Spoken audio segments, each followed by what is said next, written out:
En primeiro lugar, señor delegado do Goberno en Galicia, señor fiscal superior, señor representante da magistratura, alcaldes e alcaldesas da provincia da Coruña, excelentísimas e ilustrísimas autoridades, señoras e señores diputados, amigos e amigas, dende o recoñecemento a unha institución bicentenaria das máis antigas do Estado, testigo privilexiado dos avatares da nosa historia, que leva prestado e segue a prestar un servicio esencial como soporte das entidades locais e a desempeñar un papel fundamental na arquitectura administrativa do Estado, creo necesario, dende a máis profunda convicción persoal, reflexionar sobre o reto apaixoante e o avance democrático que podería supor a elección directa pola cidadanía dos seus representantes nas corporacións provinciais, como fórmula que legitime as estruturas políticas supramunicipais emanando directamente da soberanía popular. Mentres compartimos un proxecto asentado na súa historia e que, lonxe de simplemente existir, aporta, construe e fai palpitar o mellor da Coruña. Unha provincia reforzada por esa unión que entre todos fixemos posible e que hoxe nos permite afrontar o futuro coa confianza dunha sociedade moderna e puxante, que investiga e crea, que traballa e construe, que soña e que avanza cara adiante. 4 anos despois, inicio esta nova etapa con ilusión, optimismo e cun agradecemento infinito á sociedade coruñesa pola inmensa confianza depositada en nós nas pasadas eleccións municipais para seguir gobernando, transformando e modernizando esta provincia. Se me permiten, quixera dar as grazas en primeiro lugar á miña familia polo apoio constante e incondicional durante todos estes anos, a pesar das incontables horas que a miña dedicación como alcalde e presidente lle sustrae. O meu agradecemento sincero e profundo tamén aos deputados e deputadas desta nova corporación que vimos de constituir con 5 forzas políticas representadas neste hemiciclo. Unha corporación que é, de novo, moi plural e diversa, con diferentes ideas e sensibilidades, o que requerirá de nós diálogo, entendemento e altura de miras para continuar avanzando. Grazas en especial ás miñas compañeiras e compañeiros do Partido Socialista Obreiro Español, unha formación política con 140 anos de historia que trouxo a este país as maiores cotas de progreso, igualdade e avances sociais. Unha senda que humildemente trataremos de seguir dende esta institución, sabendo que o progreso non é irreversible, que o que tarda anos en construirse pode tirarse abaixo en apenas un instante. Conscientes de que os logros que conseguimos xuntos deben ser defendidos todos os días. Grazas, señoras e señores deputados, por confiar de novo maioritariamente en min para presidir o Goberno provincial. É unha honra e un orgullo. Orgullo, ilusión e agradecemento que son os meus sentimentos neste momento, pero sobre todo se les pesa o sentimento da responsabilidade. A inmensa responsabilidade de seguir gobernando unha provincia que é o motor social, cultural e económico de Galicia. Unha provincia que é a quinta potencia económica de España e unha institución que é bandeira e referencia non só en Galicia, senón en todo o Estado de como deben ser as deputacións do século XXI. Son consciente de que isto non é froito do traballo dun só goberno, ni moito menos, senón da labor constante realizada durante 4 décadas polos diferentes gobernos e presidentes que me procederon nesta tribuna que situaron a Deputación da Coruña á vanguarda das deputacións do país. É tarefa e responsabilidade da nosa xeración manter vivo e mellorado no posible ese legado. Comprométome a seguir presidindo esta institución cos valores que a miña vila e a miña familia me ensinaron: humildade, traballo, orgullo das miñas orixes e vocación de servicio público. Seguirá atopando en min a un presidente co seu despacho sempre aberto, con disposición permanente ao diálogo e ao consenso, como sempre temos feito nesta Deputación. Comprométome, ademais, a liderar un goberno provincial que terá como principio fundamental a lealdade institucional, a colaboración con todas as administracións independentemente da súa cor política e como único norte a defensa dos intereses xerais da cidadanía desta provincia.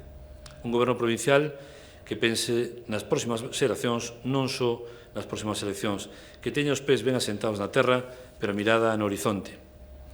Señoras e señores diputados, presidir a Deputación da Coruña nos últimos 4 anos deu-me a oportunidade de coñecer mellor esta provincia e valorar o seu enorme potencial. Pisar o territorio, percorrer cada un dos 93 municipios, ver como os investimentos que aprobamos neste salón de sesións pasan de ser números, informes ou proxectos plasmados nun papel a convertirse en estradas, centros sociais ou escolas infantís, en persoal de axuda no fogar ou de teleasistencia para os nosos maiores, en emprego para a nosa mocidade e supón non só unha enorme satisfacción, senón un estímulo para continuar traballando e mellorando cada día. Este contacto permanente cos concellos aos que nos debemos supón tamén unha fonte inesgotable de novas ideas, proxectos e iniciativas. Por iso, continuaremos percorrendo os concellos da nosa provincia, pisando as estradas e os camiños, escoitando os alcaldes e alcaldesas e os seus veciños, supervisando personalmente as obras e os servicios que esta Deputación impulsa en todos e cada un dos concellos coruñeses, dende as grandes cidades ás aldeas máis pequenas. Servicios e infraestructuras que chegan ata o último recuncho do noso territorio e axudan a mellorar a vida das persoas. Contribúen así a que un veciño de Moeche, de Frades ou de Odisoa poda ter as mesmas oportunidades que alguén que resida na Coruña, Santiago ou Ferrol a hora de atopar traballo, dar estudos aos seus fillos ou fundar unha familia. Boa parte deses investimentos débense a posta en marcha no anterior mandato de programas como o Plan Único, o maior plan de cooperación das 4 cidades deputacións galegas e un dos maiores de España. En apenas 3 anos, supuxo un investimento de 283 millóns de euros nos 93 concellos desta provincia, unha cifra nunca antes alcanzada na historia desta institución. O Plan Único supuxo na xestión da Deputación máis protagonismo e autonomía municipal para os nosos concellos e unha importante mellora da situación económica dos municipios. Pero máis alá dos números, este plan activou un novo modelo de colaboración entre Deputación e concellos coruñeses que nos volveu a situar na vanguarda estatal, abrindo un camiño cara ao futuro que hoxe están a seguir moitas outras deputacións de España. Nestes 4 anos, escoitaremos falar de moitos plan únicos e moitas deputacións do Estado. Como pioneiros neste camiño, correspóndenos seguir desenvolvendo, innovando e mellorando este potente instrumento que articula a colaboración municipal, a principal razón de ser desta institución. Señoras e señores deputados, no mandato que hoxe comeza, a loita contra o despoboamento do rural coruñés será un dos obxectivos transversais e prioritarios do noso goberno. A fenda demográfica entre o medio rural e o urbano volveu a agrandarse nos últimos anos na nosa provincia, igual que ocorre no resto do país. Segundo o estudo de poboación e despoboación en España, elaborado pola Federación Española de Municipios e Provincias, na metade da superficie de Galicia apenas vive o 6% da poboación, mentras que nas cidades se concentra o 36%. Este proceso de regresión demográfica e valeiramento do rural é a día de hoxe un problema de Estado e un dos principais retos que debemos enfrontar coa implicación e coordinación de todas as administracións públicas nunha fronte común. Unha gran alianza contra esa nada que avanza imparable e ameaza con levarse as nosas raíces e a nosa forma de vida, convertendo o rural galego nun deserto nas vindeiras décadas. A revitalización do mundo rural é urxente e inaprazable, pois dela vai a depender a sustentabilidade demográfica, socioeconómica e cultural da provincia da Coruña e de Galicia. O capital humano é o máis importante para un territorio, o motor do desenvolvemento social e económico.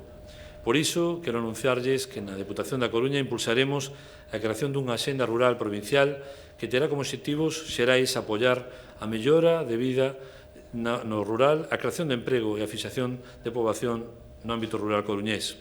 Como saben, son miles as accións que esta Deputación realiza cada ano para impulsar o seu desenvolvemento económico e social dos pequenos concellos.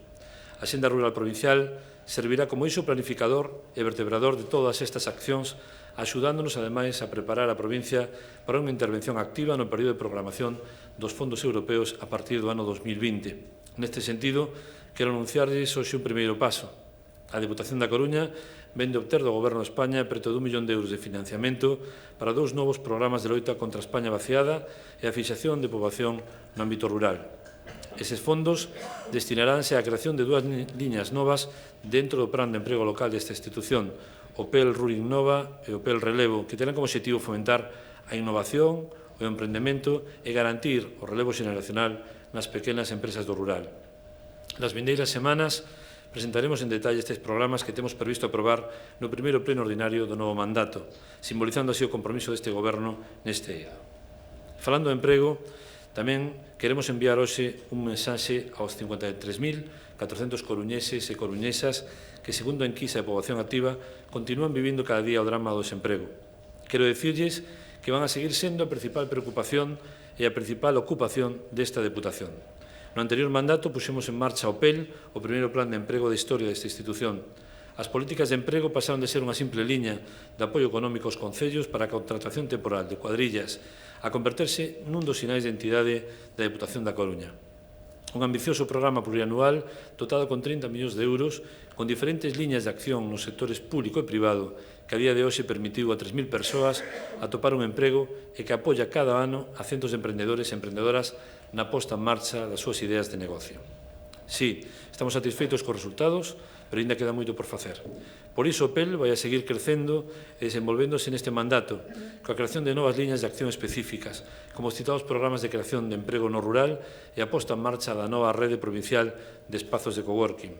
Unha rede que xa plantou a súa primeira semente no centro piloto do Pazo de Arenaza, en Oleiros, donde 16 emprendedores, 8 homes e 8 mulleres, traballan dende maio en proxectos empresariais innovadores. Pronto entrarán en funcionamento centros similares en Brión, en Ames, en Carballo e en Boiro, que completarán unha rede destinada a potenciar e aproveitar o talento emprendedor da nosa xente moza para que podan traballar e atopar na nosa terra as oportunidades que as anteriores xeracións non tiveron. No ámbito económico, a Deputación seguirá liderando e apoiando firmemente os proxectos que señen de interese estratégico para a nosa provincia, apoiando a necesidade urxente de reactivar o sector industrial, impulsando a modernización do noso mar e o noso agro, participando e acompañando a incorporación de emprendedores a ese mundo, promovendo a creación dunha zona franca que apuntale o liderado exportador da Coruña e contribúa ao desenvolvemento integral do territorio provincial e galego, e favorecendo a transferencia de coñecemento, talento e innovación entre as dúas universidades, a Coruña e Santiago, e o noso tecido empresarial e emprendedor para reforzalo e adaptalo ás necesidades do século XXI. Señoras e señores deputados, como acabo de relatar, a revitalización do rural coruñés, a potenciación de cooperación cos municipios e a aposta polo emprego serán tres eixos vertebradores e transversais, tres obxectivos irrenunciables da acción do Goberno provincial neste mandato. Pero esta Deputación ten por diante outros retos importantes en áreas que sinalarei brevemente. Continuaremos coa nosa aposta por unha provincia verde e pola mobilidade sustentable. No pasado mandato puxemos en marcha iniciativas como Plan de Medio Ambiente, impulsamos a actividade da Axencia Enerxética Provincial e creamos novas liñas de apoio ás entidades que contribuíron a mellorar a calidade ambiental da nosa provincia. Seguiremos traballando nese sentido, deseñando novas medidas.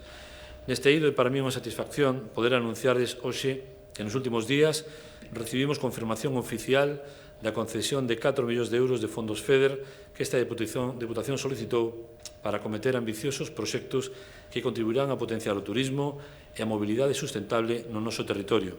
Entre eles, as sendas dos faros, que conectarán 11 faros de Ferrolterra, Ortegal, Costa da Morte e Barbanza cos seus núcleos de población, e a primeira vía verde da provincia da Coruña, que permitirá percorrer a pé ou en bicicleta os 37 kilómetros que separan Santiago e Cerceda nun itinerario singular construído sobre as antigas vías do ferrocarril.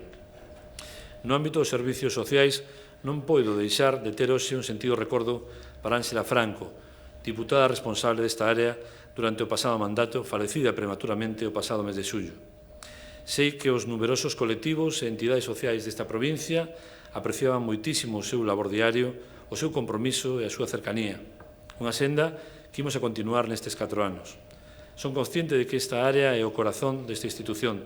Por iso seguiremos blindando o investimento social nos orzamentos anuais da Deputación e incrementando programas como dos servicios sociais comunitarios que permite ata o concello máis pequeno poder contar con algo tan imprescindible como un servicio de axuda no fogar. Tamén continuaremos mellorando o servicio de teleasistencia, ese botonciño da Deputación, como chaman os usuarios, que acompaña 24 horas a 2.000 maiores da nosa provincia e que les proporciona a eles e as súas familias a tranquilidade de saber que sempre hai unha voz amiga ao outro lado da liña. Durante este mandato, incrementaremos a 3.000 o número de persoas usuarias do servizo. Seguiremos traballando tamén para ampliar e mellorar a seguridade dos 2.100 km de rede provincial de estradas. No pasado mandato investimos máis de 80 millóns de euros para facer estradas máis seguras e para construir 60 novos kilómetros de sendas peonís.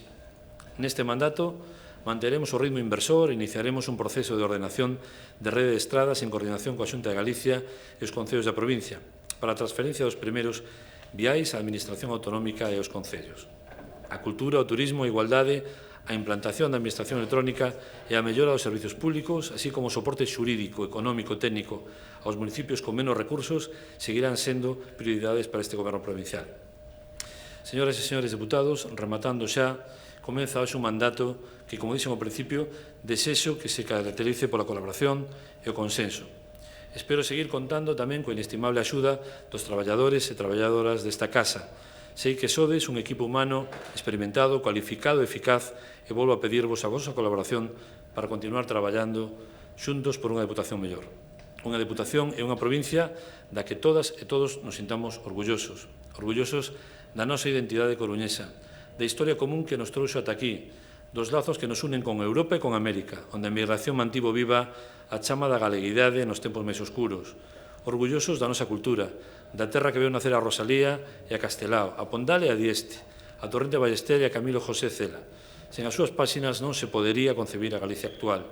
Da provincia da Coruña, que iluminou a creatividade xenial de Luís Seoane Díaz Pardo, que inspirou os primeiros bocetos do neno Picasso e a madurez artística de Granel, que deu forma ao soño modernista dos irmáns García Naveira, que enamorou a Lorca, García Márquez, John Berger e Julio Cortázar. Desa Coruña, das conquistas sociais, da igualdade e o feminismo que sementaran co seu exemplo mulleres como Concepción Arenal, Marcela e Elisa ou Emilia Pardo Bazán. A terra aos mil camiños, a Finisterrae, da bella Europa. Convócovos a continuar construindo a Coruña das xeracións que nos continuarán, a traballar sin un minuto de descanso porque a meta ben o merece. Un futuro mellor para a cidadanía e para os concellos desta provincia. Compuxe de todos e todas e coa mesma ilusión do primeiro día. Moitas gracias.